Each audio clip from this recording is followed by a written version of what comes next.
Welcome back. This is Psychology Applied to Work, Lecture 21, Learning the Hard Stuff at Work.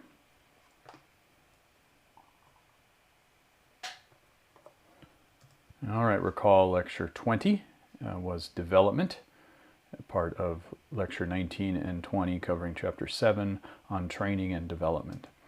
So we talked about career development. What is it? What are the ways in which and who are the organizations and people that support career development? What are different methods by which one develops one's career or develops themselves?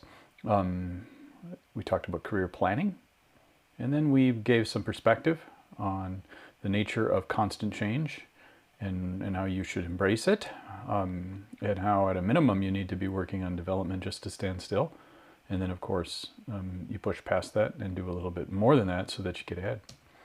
All right, today is a bonus lecture, and this will build upon previous bonus lectures, but it is still about development in the sense that how do you learn the hard stuff? How do you learn the stuff that we've been talking about in these bonus lectures, so that it can help you in the workplace.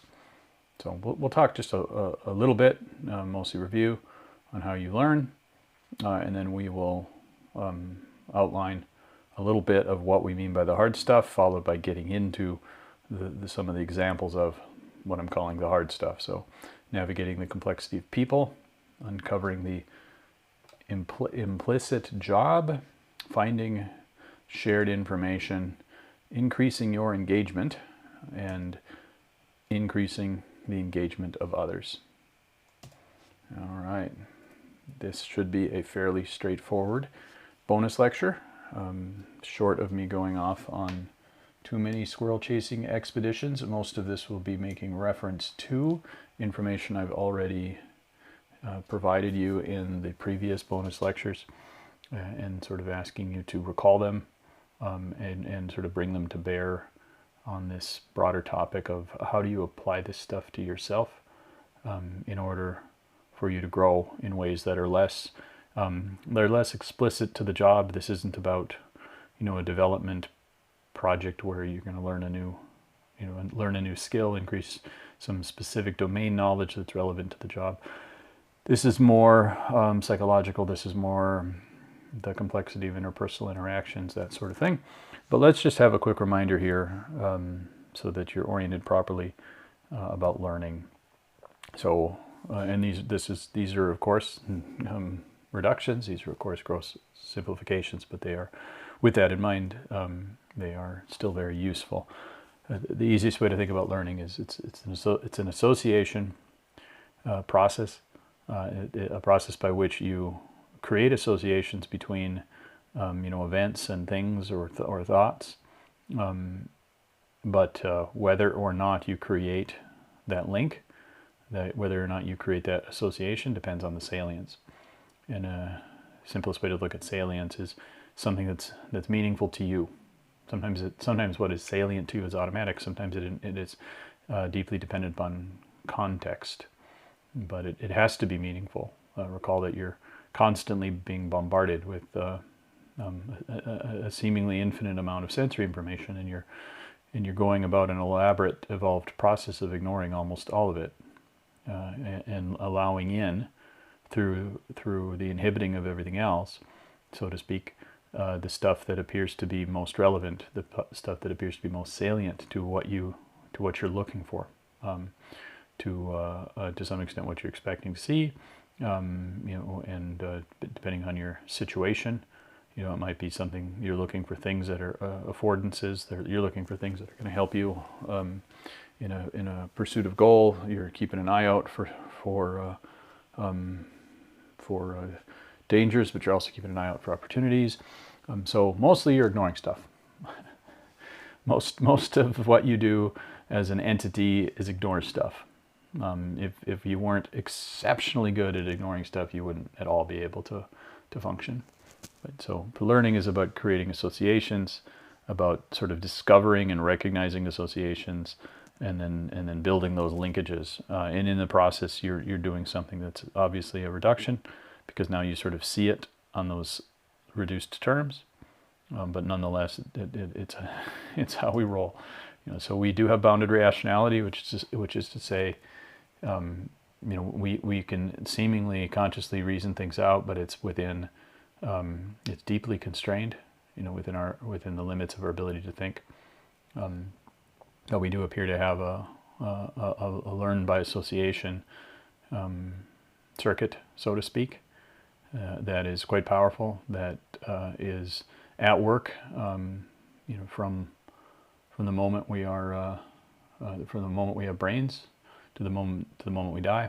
It's unclear to say that here is the exact circuit, and it could very well be, and likely is, that you have just a tremendous amount of parallel activity that of multiple neuronal networks, brain circuits, if you like, that are all able to make associative links. Practice, active practice, is critical to learning. To some extent, this is also testing what you know, applying what you know. But back to that neuroplasticity I was mentioning in the previous lecture, it's really intentional effort, effortful action, typically goal-oriented action, relevant problem-solving action, things that are salient to you. And it is usually a process by which you can perceive some level of effort. The effort is typically a warning sign that you're consuming calories in order to do stuff that you're not already predisposed to do easily in your brain. And you keep in mind, your brain sucks up like a quarter of all of your calories. It's a huge, huge thing. I mean, it's like 3 times more calories than what a chimpanzee will consume for their brain in terms of the rest of their calories. So we have, it shouldn't surprise us that we have fairly subtle and sensitive systems that are trying to tell us through feelings what the inherent cost of certain things are. Whether you're running or lifting or whatever, holding your breath, but also thinking, and that there are certain mental processes that will burn a lot of calories, and creating new neuronal linkages, enabling, fostering neuroplasticity is physiologically effortful. It's going to consume resources. You got a lot of mitochondria and a lot of charges moving around inside cells that are all eventually coming from, to some extent, being able to oxidize food. And so you're learning when you're pushing past, when you're walking into, when you're embracing this effortful notion.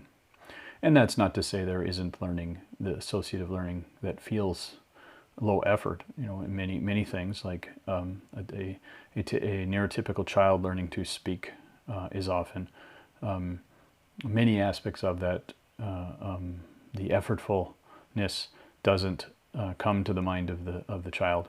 In fact, in some cases, it can be quite pleasant, and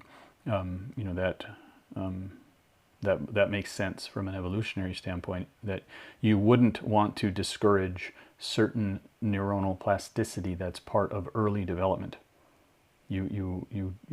Evolution would tend to favor animals that, for critical early development, things you must learn to make that be a drive-related action, a pleasant action. And then at some point, once you've sort of gotten the gist of how the world works, to then start turning it from a maybe pleasurable, or at least not consciously effortful experience, to something that's effortful. So most of you are at that stage where you're relatively fully developed, so to speak. That isn't to say that your frontal lobes, depending upon those of you who are, say, in your early 20s, maybe even your late teens, you have,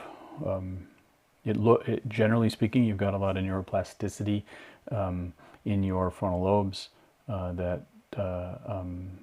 to risk a gross oversimplification, are in the process of biasing you from short-term thinking to long-term thinking, so to speak.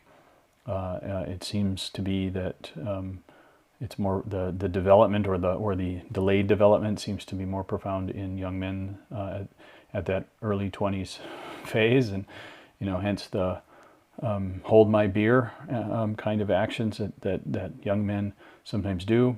It does seem that the frontal lobe development is geared more towards shorter term thinking up until a certain point in which it's transitioning to a balance of short, medium, long term, and then you start to think about consequence. And we pathologize that and say it's you lack impulse control and that sort of thing. And you might hear it said like young people, especially young men, don't have fully formed brains until they're 25, and I don't think that's really the more accurate way of looking at it. I don't think that's as helpful a way of looking at it as to say that it's intentionally still plastic. There's a reason why, at least from an evolutionary standpoint, you might want to maintain your young males to be a little bit more shorter term thinking, and not take some of that precious brain architecture and gear it towards long term until the young men are in a place in their lives where long term thinking would be an adaptation. And I'm not talking about modern society. I'm talking about, and certainly to some extent it applies to modern society, but I'm talking about the environment of evolutionary adaptiveness, which is basically our lineage, our ancestral environment. So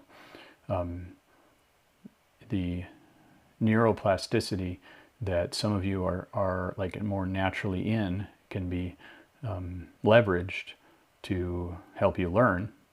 But for those of you who maybe aren't so neuroplastic automatically, like myself, we get cues in terms of effort. So I'm kind of long-winded on this, but it's a really important concept that once you grasp it, it can really help you when you're trying to do something and it's getting kind of hard, and you can just remember, like really realize that that's okay. I have plenty to eat. Literally, I have plenty to eat, so I'm going to choose to ignore this signal, even though it feels so real because it's an affective signal. It truly feels that this hard, effortful stuff is an unpleasant thing, and that I shouldn't do it. Deep inside me, I've got these things saying, "Don't do it, don't do it." Well, I recognize that is really just a caloric preservation.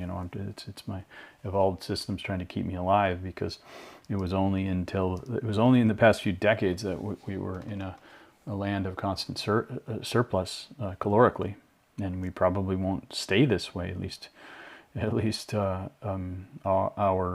lineage after us. So undoubtedly we'll have trying times in the future. Anyway, hopefully you get this idea. Hopefully I haven't beat it to death too badly. All right, so also related to practice, how do you space out your practice? We talked about distributed versus massed practice, and whether it's spaced out over time or distributed or all at once. Generally speaking, most people benefit more from a fairly distributed as opposed to giant chunks. But again, the devil's in the details there. Another way of looking at learning is whole or in part. Another way of looking at it is, like, say, maybe top down or bottom up, in terms of if you look at it as something that's layered. You got to learn the fundamentals before you can learn the broader concepts, before you can learn the advanced concepts, kind of thing. But the advanced concepts then enable you to do certain things, but you can actually go top down to some extent. I mean, you could learn, here is the exact calculus formula you use for this situation. You don't have a clue necessarily, what everything means, but you could actually learn how to use it. Just like in theory, you could take somebody that's has decent hand-eye coordination and teach them how to be a brain surgeon for a specific procedure, provided nothing goes wrong. The problem is there's always something unique, and something could very well go wrong. And so to be a brain surgeon, you do a tremendous amount of bottom up, so that you learn all of the sort of system level layers of what it is you're cutting into, so that if things don't look right or things go wrong, you have a mental model of those layers of complexity, so that you know what to do next. If you do just top down, you just know, okay, I can cut this part and I can take out this part of the skull, and I use these little metally things to push this through, and I reach in here. That's obviously like sort of an absurd example, but there are times, and many times, that you just are top down. In fact, if you get an app and you learn how to use the app and you like it, at some level, you're doing essentially just a top-down learning. You don't know, most of you, myself included, don't know how those apps are architected. They don't know the code, and within that code, there's all sorts of layers. So, what do you mean by top-down or bottom-up? Or the end use, the aggregate whole versus all the little parts. But both ways are directions you can take to learn something, and whether you want to just learn the gist of it, or how to use it, so to speak, or whether you want to learn all the little pieces in between, really depends upon you. It depends on salience. Is it meaningful for you to learn all the pieces? You're trying to be, a software engineer. Well, then you better know the little pieces. But are you trying to use the app to do something in your life? You just want to be able to know how to hit the save button when you're done with the document. So whether you're learning the whole pattern or the pieces of the pattern or both, it depends on a lot of things. But they're both good ways to approach learning, and in some cases, the most effective is some sort of balance in between. So parts are the whole. And then retrieval practice, of course, which is doing that effort. So the part of, there's one level of effort, which is, I don't understand this, and to approach that and work through that and embrace that, so that you enable the neuroplasticity. You're doing something very similar when you're trying to recall stuff that isn't automatic. You're just trying to do, what was that again, and who's that? That's very similar feeling. The sort of stuck moment, trying to work stuff out in your head. Those can be calorically demanding things, but if you have the right attitude towards them, recall efforts, even when they result in failure, can be very valuable ways to consolidate your knowledge and to make future attempts at recalling that easier. So just a high-level conversation about how we learn. And then obviously getting feedback, having the learning reinforced, having learned something and then discover that it's actually really valuable, hopefully. And then you feel really good about it. That's a good use of my time. You're more motivated to make that effortful action in the future. And the kinds of feedback that's relevant is usually related to some sort of confirmation that your effort at learning this is helpful towards some goal you have. Or it's meaningful in some other way that it's salient in your life. All right, so that was just a brief review, and certainly a incomplete by far review. You can make your whole career, and thousands of people, basically their whole career is to study how you learn, and that can be in the form of psychological research or neuroscience. But it's also, to some extent, a huge swath of the teaching profession. So what is this hard stuff? And we foreshadowed a little bit, and we'll get a little bit layered deeper here, and then we'll have a slide for each one of them. So obviously, complexity. People are complex, and how do you navigate that? And we're stuck with these limited brains. Not only is our brain, is our life more complex than we can understand, and therefore it's more complex than we can imagine, but so is everybody else. So is the universe we're in, and then when we go and interact with other people, this combinatorial explosion of complexity happens, and here we are, these sort of semi-hairless chimps with slightly bigger brains, trying to use this amazing thing called culture that we've been constructing over likely hundreds of thousands of years, to try to make sense of it all, or at least come up with a simple enough story that we can handle it that's still useful. And then coming back to jobs, the hard stuff here is also identifying the other parts of your job that might not be delineated in something as low resolution, so to speak, as the job analysis. So that's coarse grained, the job analysis. The job analysis is biased by the framework. What does that mean? Well, the job analysis is going to emphasize certain things, and those are the things that are, that are, top of mind, so to speak, by the organization. And it's going to say you need this much experience to do this, and here's the aspects of the job, and that relate to doing this task, and you need this knowledge. There is a huge amount of other knowledge that you also need, that the job analysis is deemed not relevant because it's typically because it's assumed, or because those aspects of the tasks that other knowledge was needed for weren't even identified, because the job analysis was looking at the more explicit tasks, and we'll get into that a little bit, and this is just going in a little bit deeper into conversations we've already had. Similarly, on the notion of finding shared information, how do you get into an agreement? How do you get to a level of agreement where both people, that you and the other person, or you and the group, are, really seeing the same picture? You're at least talking to each other, not past each other. That's like the first stage of an agreement. Before you can get two people to agree on some argument, make some decision, you really need to make sure that you're at least agreeing on of where you guys are at and what the world is. At least that is relevant to the discussion. So, getting to a level of shared understanding, shared information, so that you then can apply logic. And not to have logic arguments where you both think you're right, but the fact of the matter is you're just two ships passing in the night, because you're both in a different place. You're coming at it from different frameworks, and those frameworks are built on different assumptions, and you can't even see it. So the most important thing is actually getting to where both parties appear to be, talking about the same frame. Then you can start to apply logic back and forth. Some of the other hard stuff is engagement. This is a broader term that encompasses motivation. Why do you do what you do?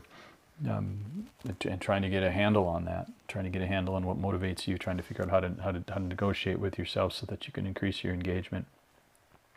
And then perhaps more important, if you're a leader, or equally important, but perhaps more challenging, is how do you increase the engagement of others? And that is a real critical nut to crack, so to speak, if you're a leader.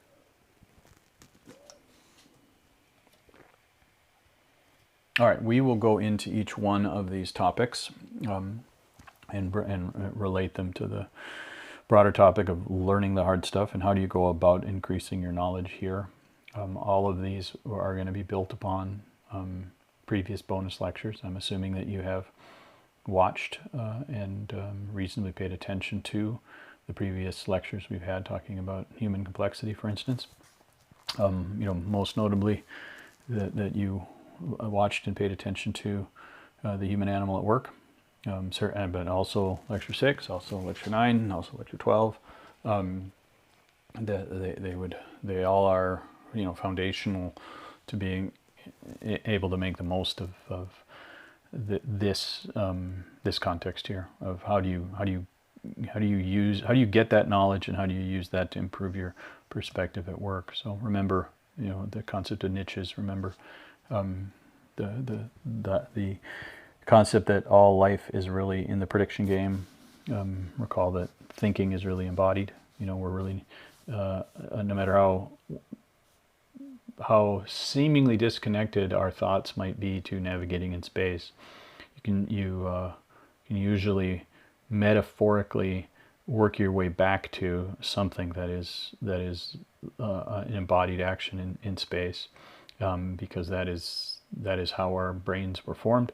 That is how our whole physiologically evolved, and so all of our cultural constructions, our language and concepts that we've built up by our culture from the lineage that brought us to this world, that's still building up on neuronal circuits that were built around taking action in space.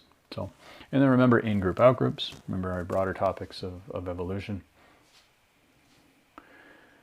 Remember, bounded rationality. So this is, so for learning human complexity here, the point of the first one is understand these things, have that perspective of the human animal at work, and then start to have a growing perspective of bounded rationality and how it limits us. So that you recognize all the ways in which you inevitably look for straight cause and effect, that you inevitably expect to see linear narratives, that you inevitably fall for the seduction of a linear narrative, and that you end up having discussions in groups at work around like what caused this, and get to the root cause.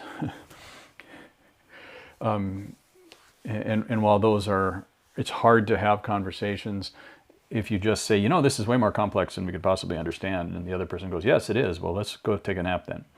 So you inevitably have to move forward in the world with our limited brains, but try to break away from being bound to some of the more simple concepts.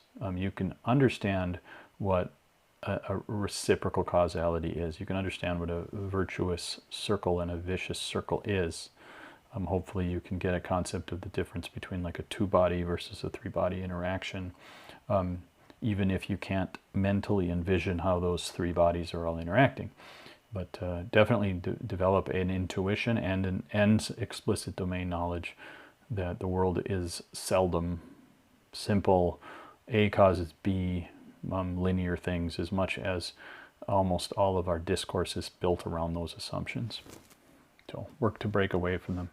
And then once you've reached a point where you have sort of a self-monitoring mechanism to keep you from too readily falling into that seduction that's of reduction, I'm right now trying to get you to break free from that, okay?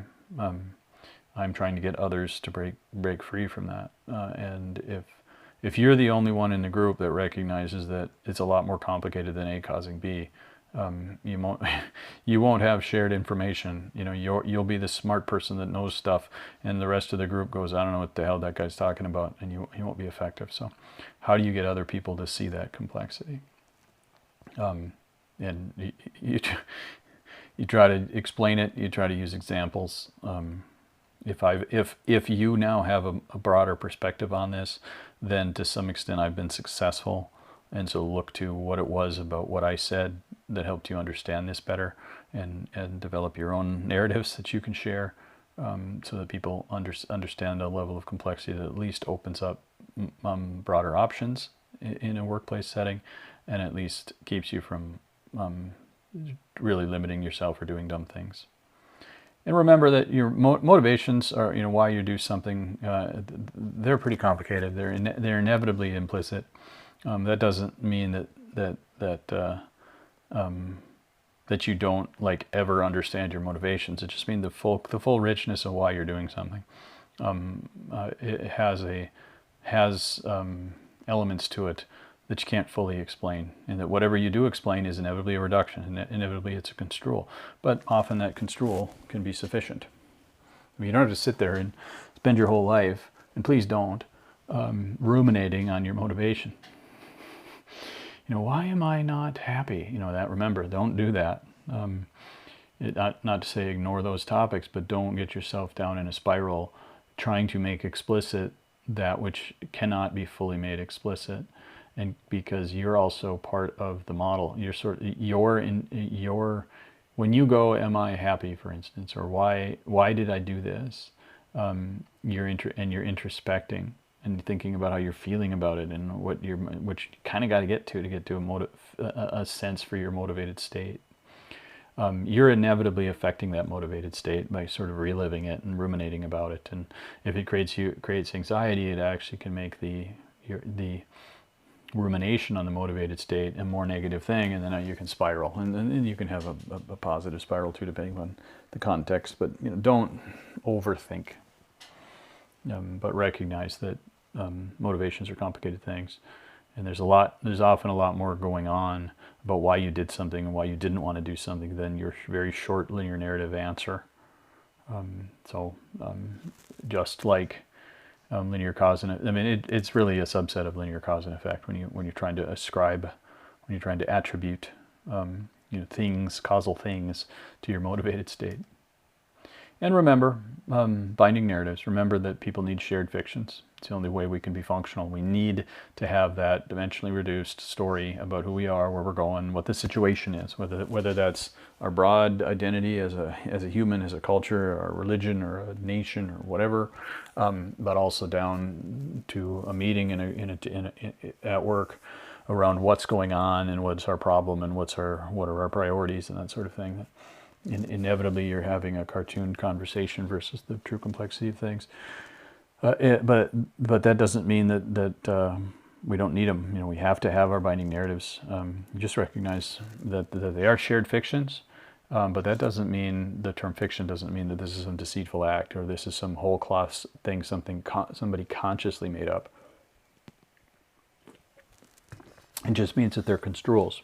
They are our best efforts with our limited brains to try to explain what's going on and try to make it into something small enough that we can all sort of share it and work on it. So it's always imperfect, it's always inaccurate, but you still have to have something. The benefit of understanding this is to not get locked in it, is to recognize before you spend a bunch of time as a group auguring into something, trying to solve some problem, recognize that there's likely a lot more going on, and maybe the more effective solution to whatever your problem is actually outside your view, because you've narrowed down the way you're looking at this.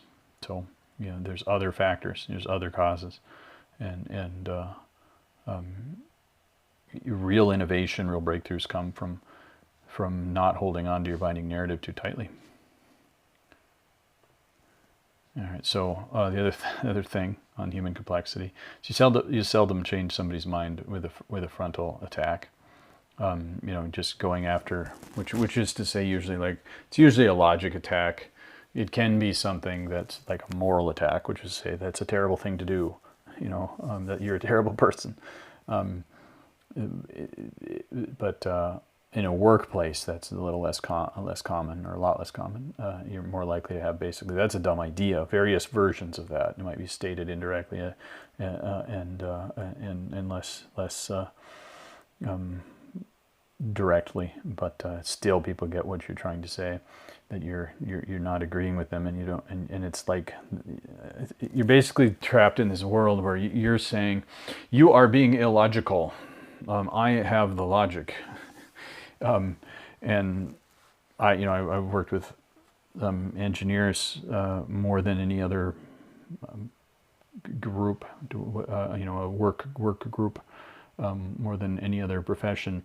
And engineers tend to be, hyper analytical, hyper logical, and it is hilarious to watch two brilliant engineers try to attack each other's logic, and it can be functional when you're talking about a technical problem, but when you're dealing with what should priorities be, and there's inevitably more complexity than you can manage. The whole thing attempts to be attacking each other's logic, when the reality is at some level there's differences in their perspective. The frames that they're building their logic around are different.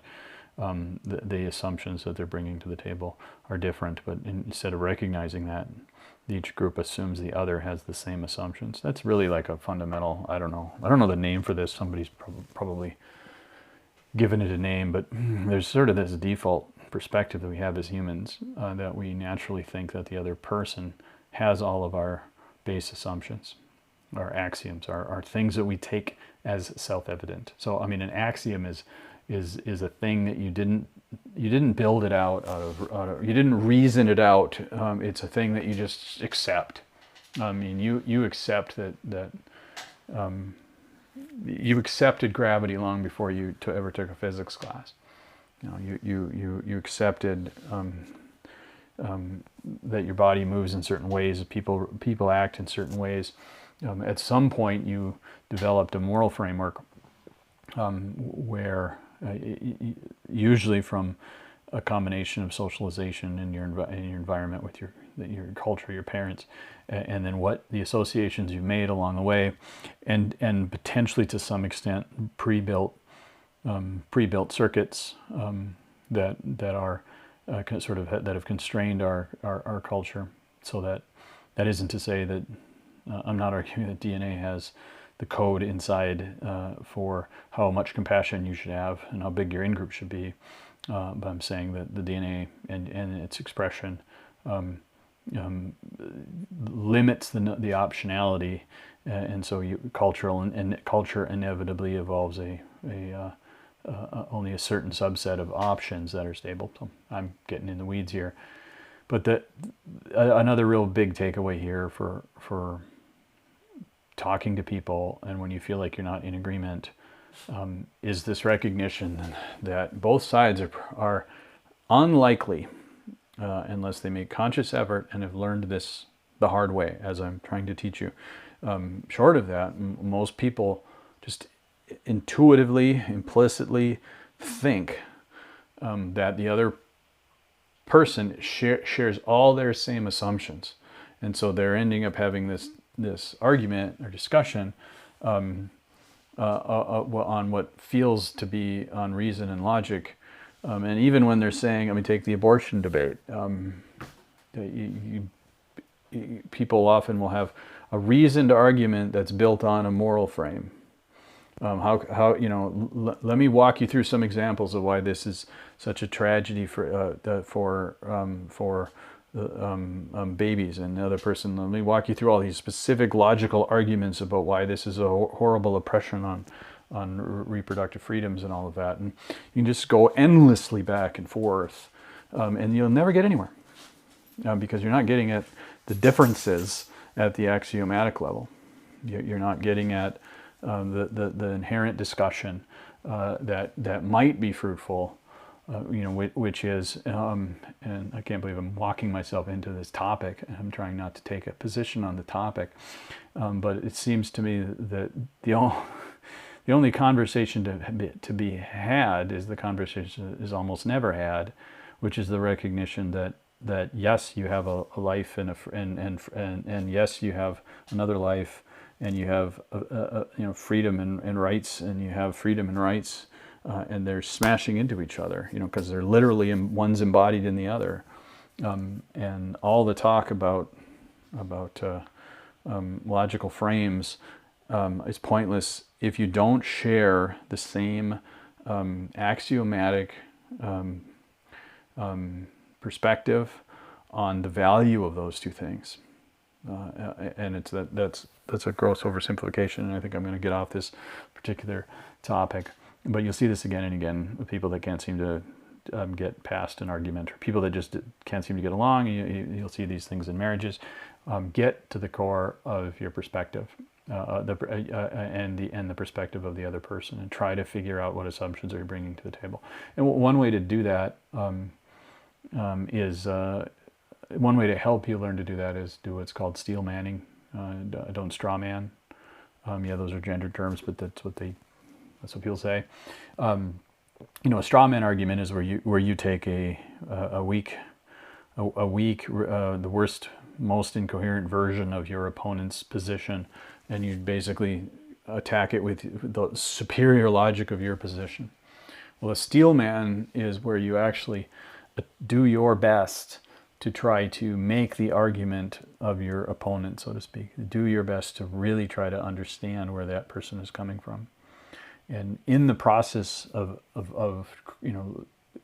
credibly, humbly, earnestly, intellectually trying to create a steel man, trying to understand the opposite position's perspective in a way that tries to sort of forget your perspective and really see it from that other side, that can help you actually understand where there is differences on assumptions, where the frames are at, whole reference frames are mismatched. And that's where the shared information splits, and that's why you have an impasse on things. So really important concept here, hopefully. In my word salad, there's some insights. Okay. Uncovering the implicit job. Remember, the implicit job is everything else that you do that might not be covered in job analysis. There's a phenomenon, and this is a simplification of that phenomenon. This is from Kahneman and some others. the YCIATI is a sort of interesting initialism. It hasn't really taken off, but the concept is what you see is all there is, which is this bias that relates to this thing I'm talking to you about, the inability to see other people's assumptions, other people's axioms. You typically, whatever is like put in front of you for a topic that you're looking at, you tend to you have a strong bias to like accept that that's what I'm looking at. Those are my only options. So like when you have arguments on, political arguments about the left and the right, this should be hopefully a reasonably good example. We so often get into this either or kind of optionality in one dimension, one left to right dimension. We got progressives and this is my left hand, so we got your left, I guess. We got progressives and you got conservatives, and I want change, I don't want change, and you get these kinds of ideologies around people that want change, and you get these kinds of ideology about you don't want change, and then you get people in between, they're moderates. We're locked into this kind of a conversation, and you should know by now that this reduction to this whole discussion along one dimension, along a left to right, on a change or not change kind of thing, or some balance in between, we accept that as though that's the totality of it. When in reality there are other ways of looking at the world. There are other, what are you asking to change? What don't you want to change? What are things that you want to change but keep aspects of it? This simplification down to like one line and either or and trade-offs in between is just a thing we inevitably do in order to be able to understand it and talk about it. But the reality is life, in how we interact with stuff, what our values should be, what we should do, what kinds of governments we could create, has way more dimensions than that. But we have this super strong bias on whatever's put in front of us.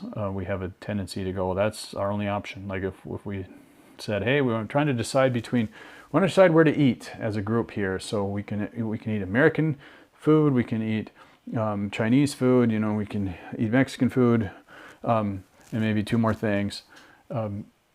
It's rare for people to go, hey, what about Greek food? What about this or that? What about French?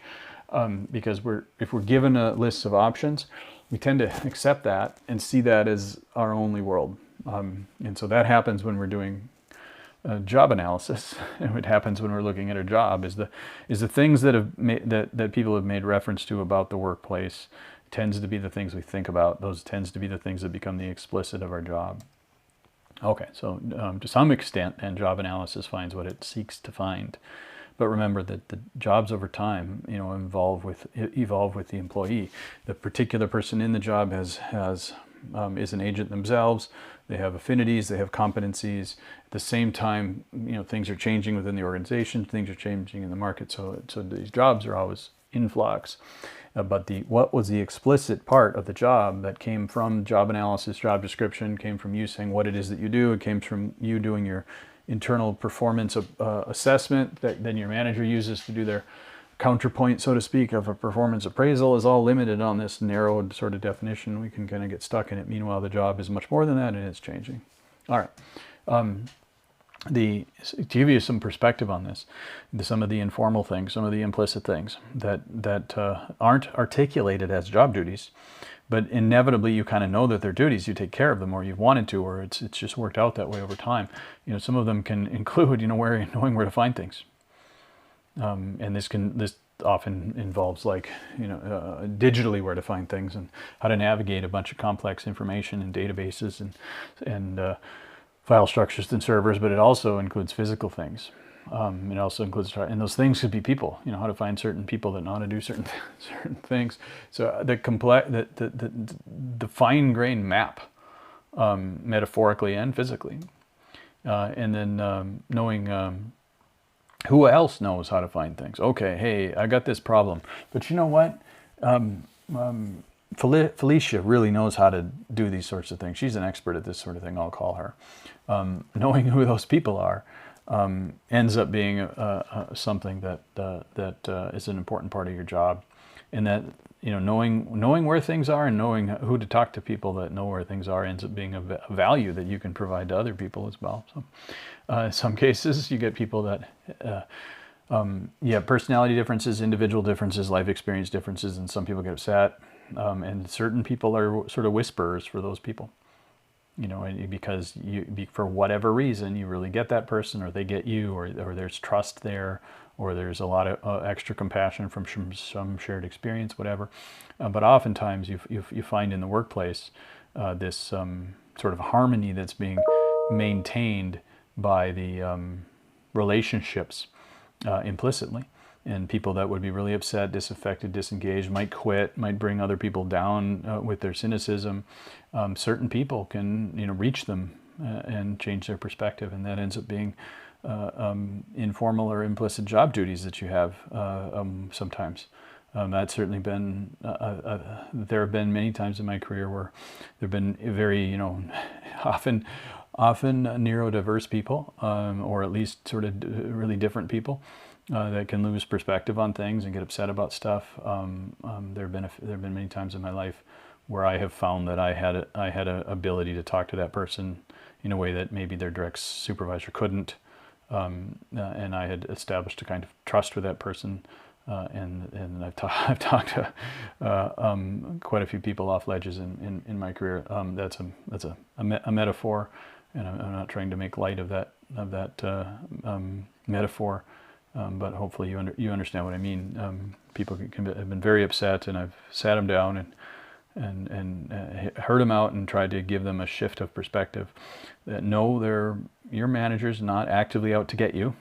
Here's what I think is actually happening, and sometimes that's been successful. Okay, so another informal responsibility is often conduit of information, with back channel information, water cooler talk. This is sort of an evolved form of gossip. Sometimes it is gossip. Sometimes it's also not helpful. But oftentimes there's information is its own form of power, because information reduces uncertainty. If you know what's going on, you know what's really coming down, and it's real. If it's accurate, you have the power to reduce other people's uncertainty. And that gives people more confidence in their action. It lets people make decisions about what they invest their time in or their money more confidently. And it enables action that otherwise people wouldn't have acted because they'd have too much uncertainty. So that's the power, that's the currency value of information. And some people are just really good conduits of information because they have extensive networks, because they keep their ear to the ground, because people trust them, because people know that they'll use that information productively, not pathologically. Lots of complexity there, but nonetheless a very real thing. And that's a thing that if somebody's really cultivated that role in their job, it's not likely to be recognized in performance appraisal. It's definitely not likely to be recognized in job performance. Job analysis for future job tailoring. And when that person moves on to a different job, it's not likely that the person that backfills them in that role will have that same skill set. But nonetheless, it could have been a critical part of what you do. And then some people are really good at generating ideas. You don't need a lot of creative people, right? You need one, at least, creative person that other people can listen to. Companies often really wring their hands, try to figure out how to crack the nut of innovation, and they obsess over, we need to get more creative. And I would argue they don't.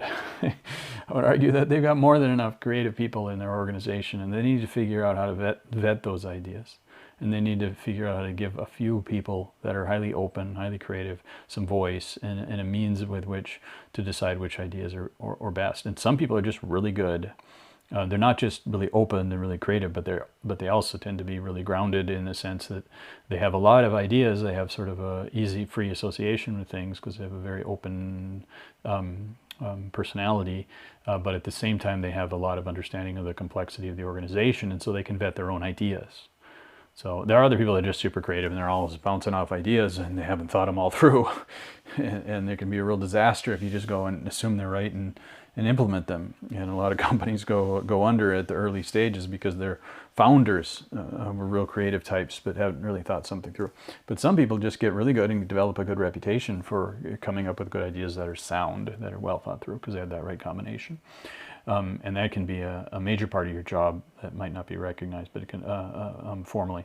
But it's certainly a thing that other people recognize informally, and can be very valuable to the organization, and it actually can be very valuable for your career. And then another thing is experience of the hard knocks. Knowing what went horribly wrong in the past, to give you some perspective that you can bring that to the group. And then some cases there's certain people that are just better able than others to tell the boss that their idea was dumb, or something they're in. The pushback against dumbness when dumbness is coming from on high. Certain people are I'm autistic, so my default is to be extraordinarily direct to the point of being rude and arrogant and out of line, and so that I spend a lot of my time basically filtering my my first inclination to say something when I think is dumb, and I've certainly learned over the decades how to package stuff and when to just shut my mouth. But at the same time, when it comes time, when I've worked it through in my mind, but okay, I think I know how to say this in a way that won't be too off-putting or come off too harshly, but it absolutely needs to be said. When I go and say that, it doesn't carry with me a lot of the type of baggage, emotional baggage, emotional headwind, so to speak, which is your empathy circuits warning you that you're about to upset somebody. That usually is what keeps everybody's mouth shut about stuff. And one of the strengths, in my opinion, of autism is that you have to be, that has to be explicit, and so you don't feel it, and so you can actually say hard truths. You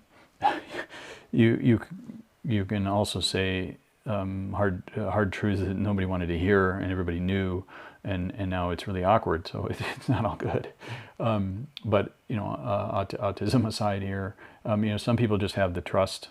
They've been there, done that with the boss or whatever. They've deep gravitas and credibility, and they can say they can do the criticizing and be listened to. And then if they're really good and they pay attention to the rest of their peers, they can be kind of the voice of their peers to speak up about things, and people can find a lot of value in that. But that's also not something that will typically be part of a job analysis, but it definitely can be part of your implicit job if that's a skill that you have. And then there's endless. This is by far not even close to comprehensive, but hopefully you get the general idea of how roles can end up and then niches can end up being complicated, but where there are many potentially very valuable elements to what it is a certain person's job is that isn't explicitly recognized. All right, so finding shared understanding. Let's talk about that a little bit. And this will be a little more cursory because I think you get the concept, because I've talked about it a bunch before, and I talked about it throughout this lecture. This whole notion of trying to get to the axioms, trying to get to the underlying assumptions, trying to get to where you both have the same framework that you're having the discussion around. And how do you shed light to the fact that you're both coming at it with different assumptions and different axioms? And then what can you do to find where your shared information level is? Where do you both agree? And then can you build up a new frame? Can you build up a new shared understanding built around where you at least have the same shared foundation, the same shared basic assumptions? Sometimes two people can have a discussion that's basically at the sort of logic, rational level, and somebody just had an error and an incoherence they didn't see, and somebody else points it out, and the other person goes, "Oh, I get it," and everything goes along swimmingly. But often what you have is both side believes they have the logic, and then there's differences in. So there's another thing here besides axioms and assumptions. This is risk tolerance, and if you want to unpack risk tolerance a lot, you'll find axioms and assumptions below that as well. I mean, these are all sort of concepts. But if somebody's risk tolerance, so to speak, is a lot higher than somebody else's, you can still feel like you're having a logic argument, but you don't understand that one side is coming at it, where they're weighing certain probabilities, way differently than you. And so the world that they think they're talking about is way different than the world you think they're talking about in terms of the impact of a particular decision. So shared knowledge, that's the key to understanding. How do you abstract out to find out where you guys agree? What is at least some foundational stuff you both agree on? We both agree that we don't want to tank this company. We both agree that we want to help this company make money. Okay, we're at least there. Do we both agree that this area that we're having this argument about is important to make the company money? Yes, we do agree. Okay, do we both agree that helping support this product we have in the market that brought us to this meeting is both important? Well, actually, I think it's the wrong decision. I think it should be this product. Oh, okay, now we're at it. Now we've at least found that level where we disagree. And now you can go back one layer down. Okay, we both agree that that we want to make money for the company. Okay, let's talk about what's different about these two products. And I mean, in the end, you might not come to a fabulous agreement, but you won't spend an hour arguing at a level that's pointless because you guys have some sort of foundational disagreement that you don't even recognize. All right, so listen to other people, see their perspective, speak to their perspective, state their perspective back to them to see if they agree, and steel man it. Make an earnest, effortful, analytical effort at articulating their perspective, and then listen. If they say, well, no, that's not what I mean, listen until you can articulate it where they go, yes, that's exactly what I'm talking about. Doesn't mean you agree, but now you're at least at a level where you can frame it in a way to maybe identify where the non-shared information is, where in that perspective is there an impasse, and then you focus on that. Okay, so a couple more slides here to finish up. Increasing your engagement. We talked about negotiating with yourself in the past lecture. Remember that even a small movement forward is still forward movement. Don't worry if you can't get yourself to go to a gym for an hour. Can you get yourself to walk around the block? Can you get yourself to do 10 push-ups? Well, if you do 10 push-ups and you're at number 10, you ask yourself, could I do 5 more? Whatever it is, as long as it's incremental. Push-ups aside, we're talking about work and engagement and your level of motivation. This is like an ongoing conversation you're going to have with yourself that you need to then monitor what works and doesn't work and develop habits and hacks and other stuff until you feel like it's where it needs to be. Which for me it'll never be, because I'm always negotiating with myself to try to be able to get more done, and I'm not always super successful, but I definitely use these negotiating things. And likewise, and I talked about this in the previous lecture, is how well are your goals articulated? And are your goals articulated in a way that they're really salient and meaningful? They're like, I want to do X, and that's the goal. And then do you have sub-goals that map it all the way to what's your next step? Which way do you orient, and what's your next step? So that you can do that first thing up above, which is at least make a step. And if you don't articulate your goals, if you don't have a sub-goal, if you don't have a path all the way, so you don't know what your next step is, well, then you're not going to take any action. So another thing to ask yourself on engagement is, are you really bearing a burden? Are you really actually doing something that you know will be meaningful? Is there a certain amount of struggle to this, certain amount of sacrifice? You have endless optionality in front of you, and in order to do something meaningful, you have to then not do other things. The picking of your purposeful action inevitably results in not picking everything else. Just like how you perceive the world involves not ignoring all sorts of other things. You can't take action in the world without eliminating all the other possible actions. And some people are so sort of torn. They don't want to give up their optionality on stuff that they don't do a certain thing. Like I'd love to get a PhD, but I don't have the time. Well, you really mean that you don't want to give up other things. So at least articulate it in your mind properly and have a proper negotiation. And understand you absolutely, positively cannot have everything, but you will not accomplish anything of real deep, meaningful meaning to you and to society if it doesn't carry a cost. And that cost is what else you would do, and you feel that through the burden. When you're doing something tedious, you don't like it, or something struggling, you don't like it, that little voice is usually, I'd rather be doing X, I'd rather be watching Netflix, I'd rather be watching a baseball game, I'd rather be napping, whatever it is. In order to feel the burden. You need to have things that you've given up. And I don't see that there's any way around that. I think that's just the rub of life there. What are you doing from an engagement standpoint to improve your skills? What are you doing to expand your network? How involved you are, how much you want to be involved. A lot of that has to do with what you're capable of doing, and who have you connected with. How are you making this a part of your in-group, so that you're really super motivated because you've got a whole lot of people that you care about, that you like doing stuff with, and you've cultivated a lot of excellent skills. So is that you, or are you kind of just going through the motions and not actually working on expanding your network and expanding your skills? And then on this sort of note of picking your path, are you aligning the things you want to do, your goals, that with something that is both what you're good at, your ability, and something that you're really interested in, your affinity. Again, this isn't chasing your one dream. This is just trying to be rational to make sure that what you pursue is something that you actually have the ability to pursue, and that the pursuit itself you think would be meaningful. Doesn't mean elements of it can't be difficult or tedious, but that in the end you'll feel it's worth it because it's attached to something that you have affinity for. So don't chase things you can't catch. And then again, what's your mindset? You have a fixed mindset. Do you think that things just end up happening to you, or are you the agent in your own life? Are you a person that grows? Are you a person that continues to learn, or do you think that you're set? And whichever one you believe, you're correct.